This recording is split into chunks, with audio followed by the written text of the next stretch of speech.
చరిత్రలో ఈరోజు సెప్టెంబర్ 7 సంఘటనలు 2017 తెలుగు వికీపీడియా సభ్యుడు ప్రణయ్ రాజు వంగరి వికీ వచ్చరం అనే కాన్సెప్టుతో వరుసగా 365 రోజులు 365 వ్యాసాలు రాసి ప్రపంచం మొత్తం వికీపీడియాలో ఈ ఘనత సాధించిన మొదటి వికీపీడియన్గా చరిత్ర సృష్టించాడు. జననాలు 1833 ఇంగ్లాండ్ యొక్క ఎలిజబెత్ మహారాణి జననం మరణం 1603. 1914 జరుక్ శాస్త్రి తెలుగు సాహిత్యంలో పేరడీలకు ఆద్యుడు జననం.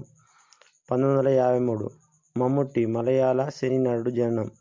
1983 గుత్తా జ్వాల బ్యాడ్మింటన్ క్రీడాకారిణి జననం. మరణాలు 1990 ఉషశ్రీ రేడియో వ్యాఖ్యాత సాహిత్య రచయిత మరణం. జననం 1928. 1991 రావి నారాయణ రెడ్డి కమ్యూనిస్టు నాయకుడు తెలంగాణ పోరాట నాయకుడు మరణం. జననం 1908. 2004 కృష్ణాజీరావు షిందే తెలుగు టాకీ చిత్రమైన భక్త ప్రహ్లాద్లో ప్రహ్లాద్గా నటించిన బాల నటుడు. సురభి నాటక సమాజంలో రంగస్థల నటుడు మరణం.